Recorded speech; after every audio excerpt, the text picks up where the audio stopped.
Madame, Monsieur, bonjour et merci de nous rejoindre sur RTI 1. C'est aujourd'hui que le président de la République achève sa visite d'État dans le district des Savanes.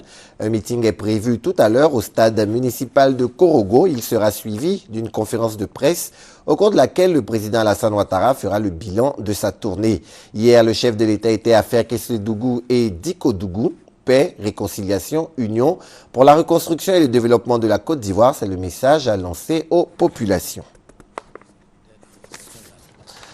Après Bruxelles en Belgique l'année dernière, Abidjan abrite depuis ce matin les assises de l'Assemblée parlementaire de la francophonie. C'est la 39e rencontre du genre et plus de 300 délégués venus de tous les continents y participent. Cette 39e session ordinaire de l'Assemblée parlementaire de la francophonie va durer jusqu'au vendredi.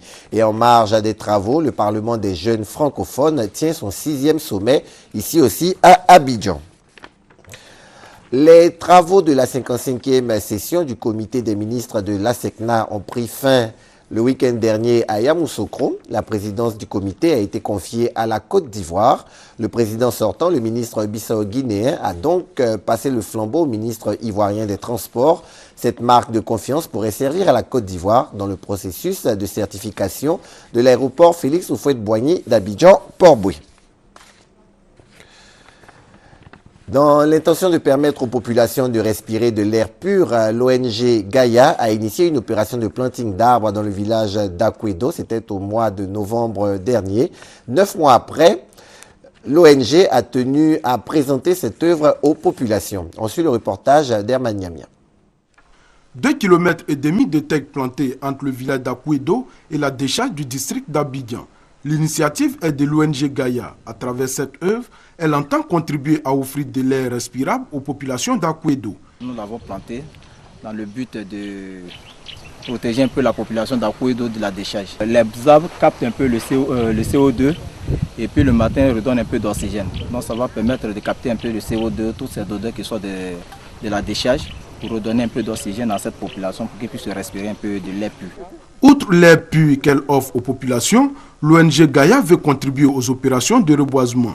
Déjà, elle a produit 130 000 plants de pépinières de teck dans les localités de Daloa, Moronou et Akoupé. De quoi réjouir population et autorités administratives. Le reboisement est sur la décharge, ça nous y est, parce que le reboisement, c'est ce que nous redonnons encore une vie à la nature.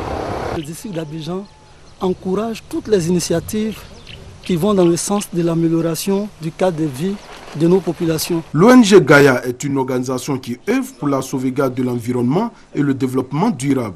Pour mieux faire connaître ses actions, cette ONG dont le siège social est à Akoupé a ouvert un bureau à Abidjan. Hors de chez nous, affiches, banderoles, ambiance festive. La campagne pour le premier tour de la présidentielle du 28 juillet au Mali s'est ouverte hier. Les candidats vont donc à la rencontre des électeurs et les discours sont pratiquement tous axés sur les mêmes thèmes, à savoir la paix, la sécurité, l'emploi et le développement. Au moins 35 morts selon des sources médicales. Tôt ce matin, les forces de sécurité égyptiennes ont ouvert le feu lors d'une manifestation pro-Morsi. À la suite de ces événements, le parti salafiste Al-Nour a quitté les discussions censées trouver un premier ministre de transition. Les frères musulmans, quant à eux, appellent à un soulèvement populaire. Voilà, c'est tout pour ce flash. On se donne rendez-vous à 13h pour le journal. À tout à l'heure.